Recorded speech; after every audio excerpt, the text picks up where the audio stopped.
Hi and welcome back to Cheeky Crypto. My name's Chris and it's fantastic to have you back with us for another video. And in today's video, we're going to continue the interview series of the different NFT projects building on VeChain. Some really exciting projects, so make sure that you don't miss any of these videos. If you enjoy this sort of content, mash up the like button, subscribe if you haven't subscribed already, tapping that bell, selecting all the notifications so you never miss a video. Right. Let's get down to the interview. So thanks for taking the time away from the conference to spend it with myself and our audience. Glad to be here. Perfect. I guess we'll kick off, if you wouldn't mind just introducing yourself. Sure. And give us a bit of a background how you got into crypto and blockchain technology. Yeah, absolutely. So my name's David and I'm a co-founder of NonFungible book club here. My original introduction to crypto was based on the Web3 ethos that, fiat is being printed at alarming rates, and there are alternative ways to invest your fiat to, combat that, right? I started with Algorand. There was a mechanism of a token generation that I really loved. I thought, wow, how great, you hold it, generates, there's value there.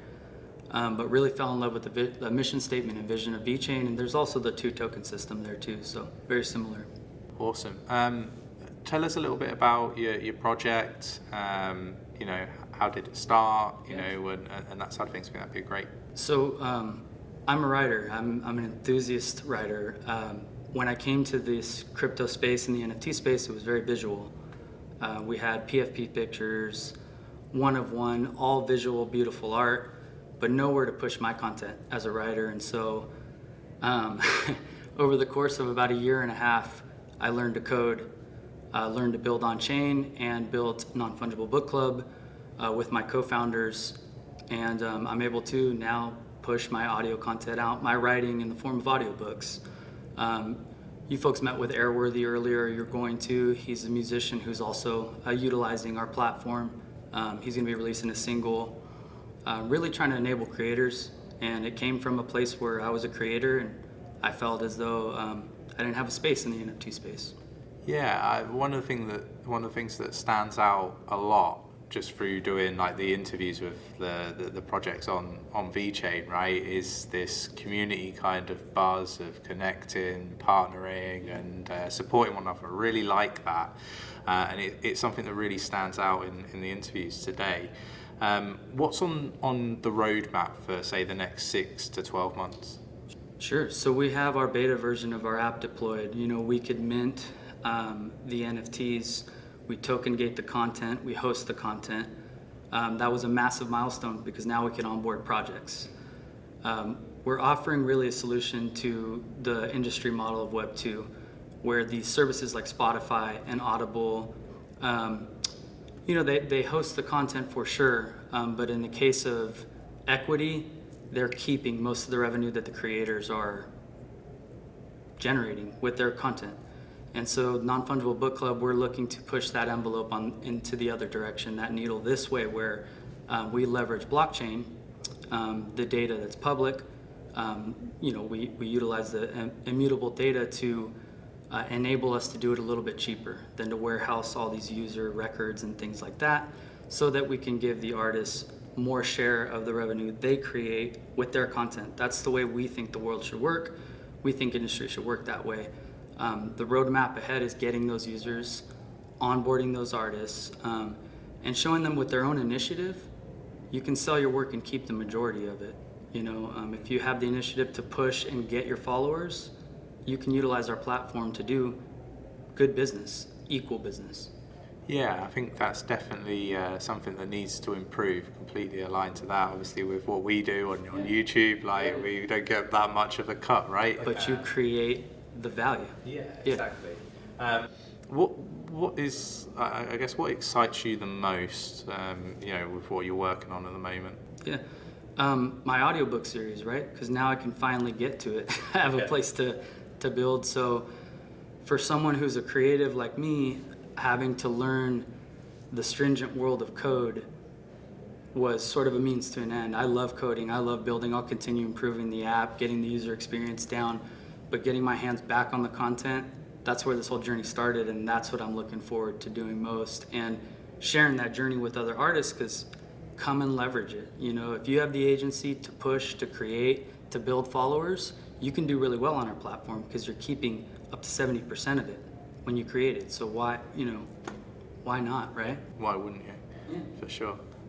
Okay, so I got two questions. Well, the same question, I guess, but from two different angles. So if like one of our community members wanted to get like more involved in the project, you know, what route would be best to do that? And I guess the other part to that question as well, if you are, you know, creating some sort of form of content, be it an audiobook or music, how would, you know, they like to, you know, best get into it?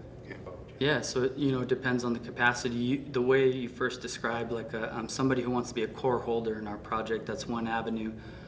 We have a membership NFT called the Codex, and it's actually currently minting. It's at the top of our Twitter bio, the mint page. What you need to do to get that Codex is collect 5 bookmarks. It's like an NFT gamification.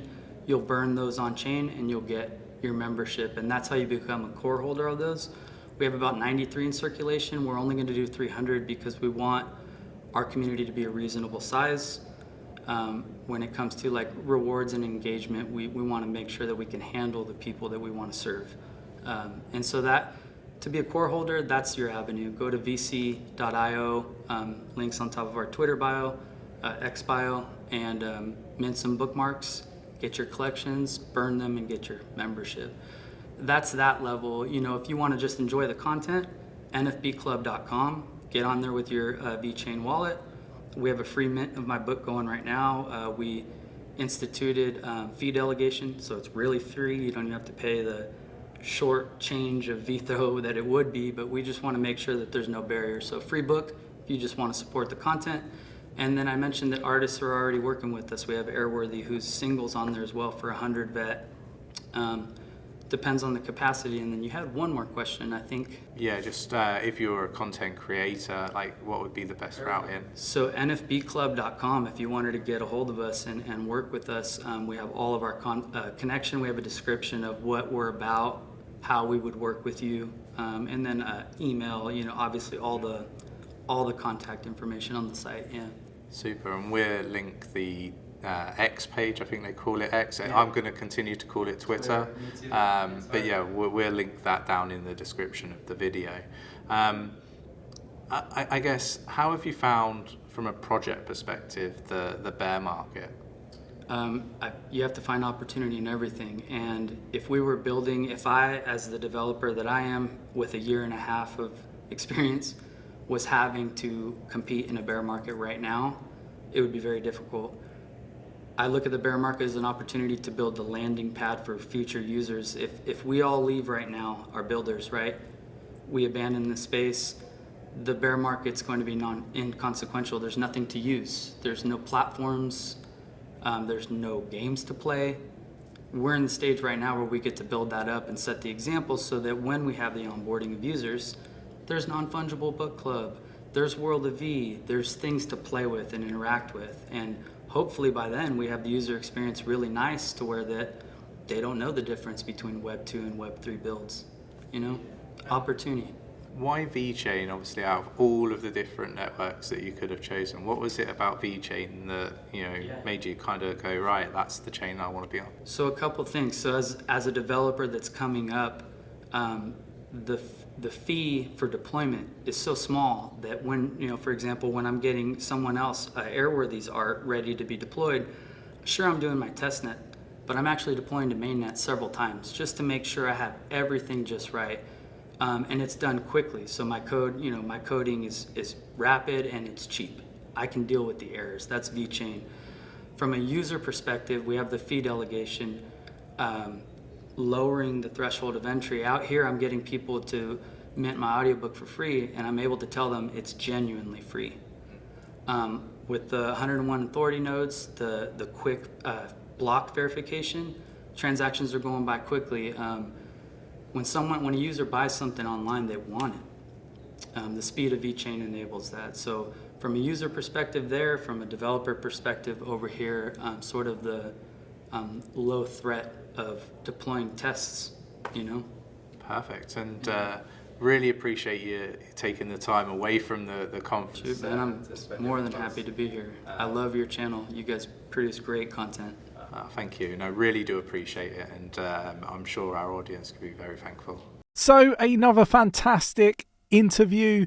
Definitely check out the others that we've done on the channel. If you enjoyed this sort of content, mash up the like button, subscribe if you haven't subscribed already, tap in that bell, selecting all the notifications so you never miss a video. And don't forget to share this video as well. It really does support these projects building on the VeChain ecosystem. Thanks for watching, take care, and I will catch you in the next one.